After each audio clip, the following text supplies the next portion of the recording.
Assalamualaikum warahmatullahi wabarakatuh. Salam bahagia Bapak Ibu Guru Penggerak. Perkenalkan, nama saya Guru Riyadi, calon guru penggerak angkatan 11 Kabupaten Kendal dari SMK Negeri 2 Kendal.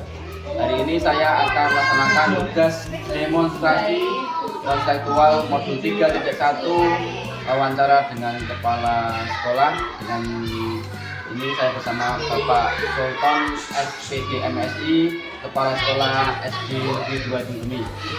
Bapak, izinkan saya mau melakukan beberapa pertanyaan mengenai wawancara pada pagi hari ini, Pak.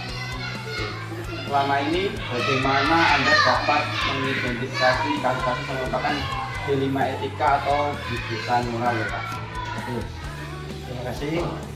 Sebelumnya saya akan menjawab salam. Assalamualaikum warahmatullahi wabarakatuh. Sekali lagi nama saya Sultan, Kepala SDN 2 Dungdumi. Menjawab pertanyaan bahwa yang saya lakukan adalah mengidentifikasi masalah. Setelah diidentifikasi nanti dimasukkan ke kotak-kotak yang saya berikan. Masalah ini harus didahulukan, tidak, dan sebagainya. Ini ada waktunya masing-masing. Dan kemudian sebelum itu saya juga perlu mengecek kebenarannya, barangkali. Makanya masalah itu benar tidak adanya, atau hanya kalau saat ini uang misalnya. Nah ini perlu ngecek ke detailnya, sehingga dalam mengambil keputusan nanti kita bisa mengambil keputusan yang paling bijak. Nah, jadi yang pertama mengidentifikasi, perlunya tercatat masalahnya. Kemudian kita kelompok-kelompokkan menjadi yang maksudnya seciri-cirinya itu mirip seperti itu, sehingga nanti untuk mengidentifikasinya lebih mudah, untuk mengambil keputusan akan lebih maksimal karena sudah mengecek kebenarannya, untuk mengelompokkan masalah-masalah itu, misalnya masalah itu gitu. Oke, Pak. Pertanyaan selanjutnya, selama ini bagaimana Bapak menjalankan pengambilan keputusan di sekolah Bapak, terutama untuk kasus-kasus di mana ada dua kepentingan yang sama-sama benar, Pak, dan sama-sama mengandung nilai kebencian? Oke, keputusan di sekolah ini ya, kalau keputusan di sekolah berarti saya harus melibatkan warga sekolah. Warga sekolah yang paling pertama kali adalah mitra kerja kami. Mitra kerja kami adalah guru. Kalau di SD itu cuma guru kelas 1, 2, 3, 4, 5, 6, 2 mapel, kita ada 8 guru. Kemudian saya juga melibatkan warga sekolah yang lain, seperti komite barangkali. Ini kadang-kadang saya libatkan untuk mengambil kebijakan, dan dalam mengambil keputusan nanti itu kita bisa kerjasama dengan baik. Kemudian ini tentunya nggak bisa kalau nggak diskusi lebih dulu. Ini harus dulu diskusi dengan warga sekolah tadi, ada dulu, kemudian ada selain dulu ada komite kita libatkan, terus kemudian juga tokoh-tokoh masyarakat yang lain. Ini perlu dilibatkan karena saat ini kalau kita tidak open, terbuka untuk umum, dalam masalah itu nanti akan diurai kemana-mana, sehingga akan membuat keputusan kita menjadi tidak normal. Jadi perlu pendapat dari warga sekolah walaupun yang tidak di sekolah. Selanjutnya, Pak, langkah-langkah atau prosedur seperti apa yang biasanya Bapak lakukan selama ini untuk menentukan kebijakan sekolah? Oh ya, yang pertama mengecek masalah jelas, mengecek dulu permasalahannya, kemudian menentukan pihak mana saja yang terkait, yang kena dampak dari itu kan perlu dulu. Kemudian yang diskusi dengan dewan guru itu tidak mungkin luput, pasti. Kalau di kampung seperti SD saya, yang saya lakukan sendiri di sini, itu saya tetap juga melibatkan tokoh agama. Karena di sini Jimson ini sangat agamis. Jadi peran kiai untuk membantu pendidikan itu sangat signifikan, sangat penting artinya. Ya. Namun untuk mengambil keputusan itu perlu minta pendapat tadi dari mitra kerja, pendapat dari tokoh kalau di kampung di sini khususnya itu para kiai ini sangat menentukan karena market kita masyarakat, dan masyarakat kita adalah agamis, maka melibatkan tokoh agama. Terutama kalau di sini tak ada. Pak, selanjutnya hal-hal apa saja yang selama ini Anda anggap efektif dalam pengambilan keputusan pada kasus-kasus di lima ITK? Iya, tadi berkali-kali saya ucapkan tadi, saya tidak bisa memutuskan sendiri karena seorang pemimpin tidak ada yang sempurna, tapi banyak kekurangan tentunya, pandangannya, perspektifnya dari mana. Saya tetap melibatkan masyarakat terkait yang berkaitan dengan apa ya, yang berkaitan dengan sport. Jadi di sini ada tokoh masyarakat, ada apa, dunia usaha, dunia industri. Itu juga perlu membutuhkan dari jalan tokoh masyarakat berkaitan dengan kita, apalagi kita ini punya dekat dengan wisata dan sebagainya. Ini sangat mempengaruhi di lima ITK tadi. Yang berubah, yang mestinya Jusung itu harusnya masih kampungan, tapi ternyata budaya yang muncul di sini adalah sudah menjadi kota. Mengapa? Ini karena budaya keluar dari luar itu semakin cepat merambah ke sini melewati jalur wisata. Maka perlu saya mendekati berbagai macam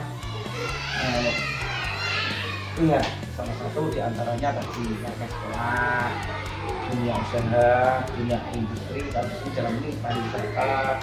Juga saya harus mengambil kebijakan-kebijakan lain, seperti kalau di kampung itu kan ada polisi yang di kampung itu apa, gabungan dan sebagainya. Ini kan masalahnya banyak. Ini masalah yang sangat kompleks di saat ini, seperti kenakalan remaja. Kita harus melibatkan kepolisian, kemudian masalah pelecehan seksual misalnya, ini ada Pak Yai, ada juga polisi dan sebagainya. Ini saya harus minta pandangan-pandangan dari itu. Setelah saya mengambil nasihat atau pendapat dari para tokoh tersebut yang bersejajar di sekitar saya, ini membuat keputusan kami insya Allah tidak terlalu melenceng dari harapan semua pihak. Karena keputusan itu pasti menyakiti. Tidak ada keputusan yang tidak menyakiti. Kalau menguntungkan yang pihak sini, tapi tetap menyakiti yang sini. Nah, sebagai agar kita itu bisa membuat keputusan yang bijak, itu harus perspektif manapun kita ambil. Itu yang bisa saya sampaikan dalam pengambilan keputusan.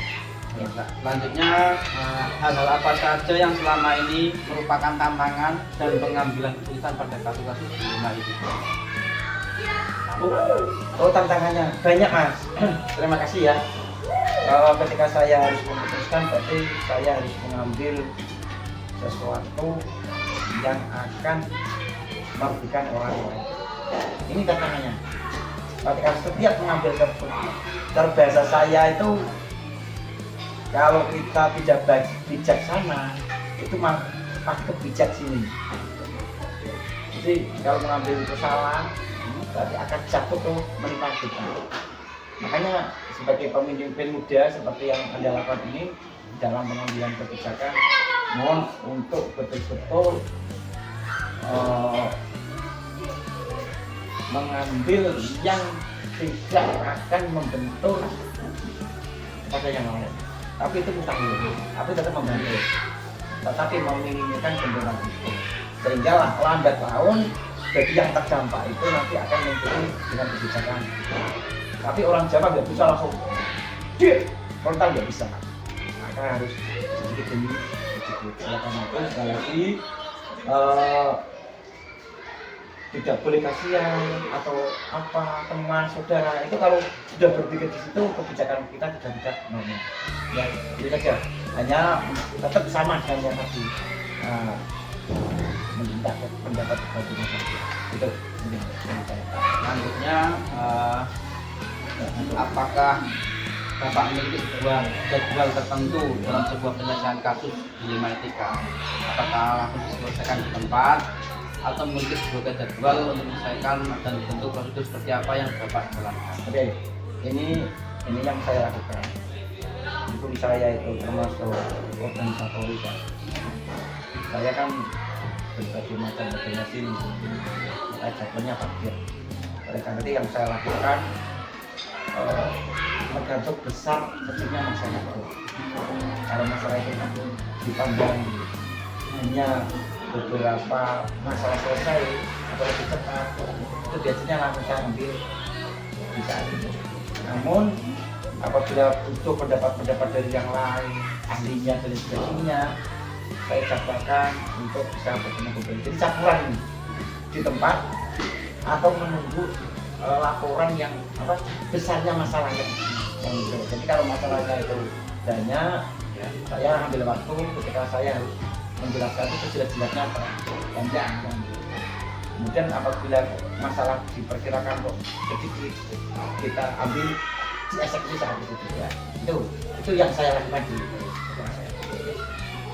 Pertanyaan selanjutnya Pak, adakah seseorang atau faktor yang selama ini mempermudah atau membantu Bapak dalam pengambilan keputusan dalam kasus-kasus dilema etika? Ya, yang terutama memang saya minta pendapat, berdiskusi dulu dengan rekan Jawa atau mitra kerja saya. Tapi lagi-lagi saya tidak pernah hanya mengambil guru saya tetap mengambil dewan pendidikan seperti ada. Tapi saya katakan ada komite sekolah, ada tokoh masyarakat. Walaupun itu urusan di sekolah. Sekarang kan bisa urusan khusus bisa menjadi umum kalau sekarang.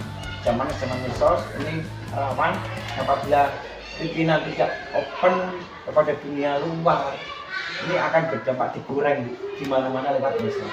Kadang-kadang manusia itu di depan kita biasa-biasa, tapi di luar berbicara. Oleh karena itu saya setelah berdiskusi dengan guru yang ada di sekolah kita tetap berdiskusi kembali dengan tim Pak. Itu penting juga. Pak, pertanyaan terakhir Pak Alex, dari semua hal yang telah disampaikan, pembelajaran apa yang Bapak petik dari pengalaman Bapak mengambil keputusan dilema etika? Ya, terima kasih. Tidak ada satu masalah yang tidak bisa diselesaikan. Itu kata kuncinya. Tidak ada masalah yang tidak bisa diselesaikan. Itu kuncinya. Namun kita perlu bijak karena dunia pendidikan dunia nyata dan berdampak kepada anak didik. Jadi di era globalisasi seperti ini kita tidak hanya mengambil kebijakan ini selesaikan itu tidak bisa. Kita harus betul-betul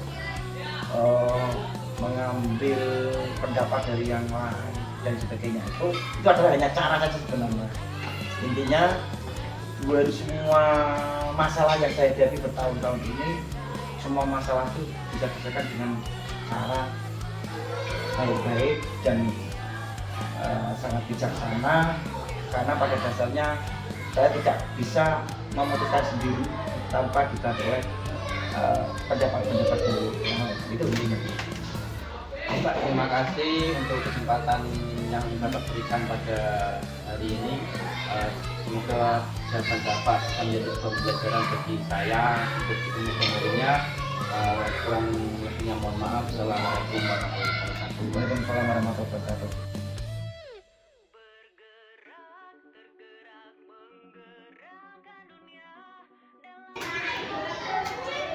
Assalamualaikum warahmatullahi wabarakatuh. Waalaikumsalam warahmatullahi wabarakatuh. Di wawancara kedua ini saya bersama Bapak Yusri, Kepala Sekolah SD Pagan. Kita izinkan saya dalam wawancara ini menanyakan beberapa Bapak. Yang pertama, selama ini bagaimana Bapak dapat mengidentifikasi kasus-kasus yang merupakan problematika atau pelanggaran? Ya, untuk selama ini yang saya lakukan untuk apa itu mengambil keputusan terkait dengan hubungan moral, maka tentu saya lakukan identifikasi kasus. Kemudian dengan melakukan pengamatan terlebih dahulu terhadap kasus yang terjadi, mendengar dari pihak-pihak yang lain, yang intinya adalah jika sesuatu itu salah maka saya akan melakukan proses dan tidak lanjut. Namun jika ada hal yang sebetulnya sama-sama benar, maka saya akan mensalahkan juga.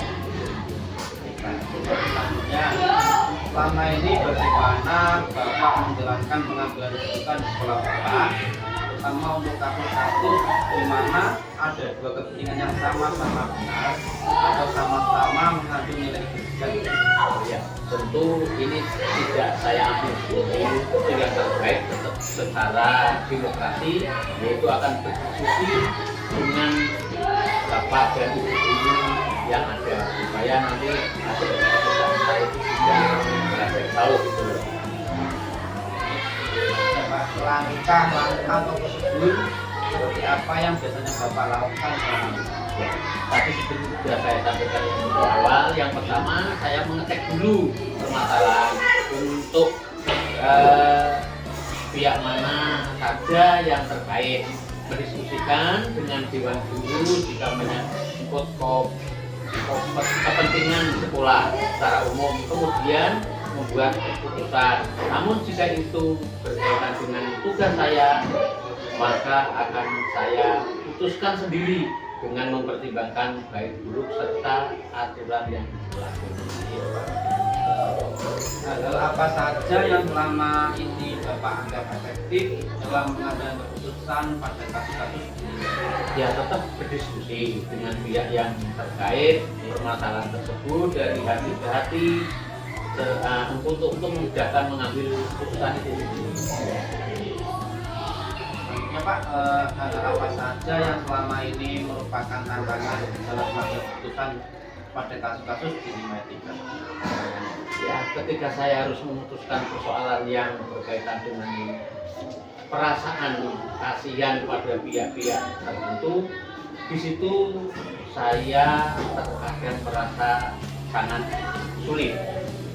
Karena itu ya mungkin secara analisa perasaan untuk memutuskannya supaya yang kita putuskan ini tidak menjadi sakit hati dan begini. Selanjutnya Pak, apakah Bapak memiliki sebuah jadwal tertentu atau sebuah penyelesaian problematika? Apakah harus diselesaikan tepat hari juga atau memiliki sebuah jadwal kegiatan atau bentuk seperti apa yang bisa Bapak lakukan? Itu yang saya lakukan situasional saja, tidak harus menunggu jadwal ketika ada permasalahan. Secepat mungkin kita diskusikan untuk secepatnya diselesaikan supaya tidak berlarut-larut. Maksudnya Pak, adakah seseorang atau faktor-faktor yang selama ini membantu Bapak dalam mengambil keputusan dalam kasus seperti ini yang membantu Bapak? Ya, tentu seperti yang saya katakan tadi bahwa kita mengedepankan musyawarah atau diskusi bersama bapak dan ibu guru yang ada selaku stakeholder yang ada di sekolah ini. Baik Pak, pertanyaan terakhir ini Pak untuk kita ini, dari semua hal yang telah disampaikan, pembelajaran apa yang Bapak dapat dari pengalaman Bapak dalam kehidupan di Etika? Ya, semua masalah atau semua problem tentu ada jalan keluarnya. Yang penting tadi sejak awal saya sampaikan bahwa untuk memutuskan segala sesuatunya kita harus tahu permasalahan, kemudian dicari solusi yang terbaik supaya tidak menyinggung perasaan hasil dari keputusan yang kita sampaikan di kemudian hari dan seterusnya itu tidak ada problem baru yang timbul karena keputusan itu barangkali ya. Baik Pak, terima kasih atas kesempatan yang Bapak berikan bagi saya menyampaikan wawancara kali ini. Kurang lebihnya mohon maaf dari saya Bapak. Sama. Terima kasih sekali lagi. Assalamualaikum warahmatullahi wabarakatuh. Waalaikumsalam warahmatullahi wabarakatuh.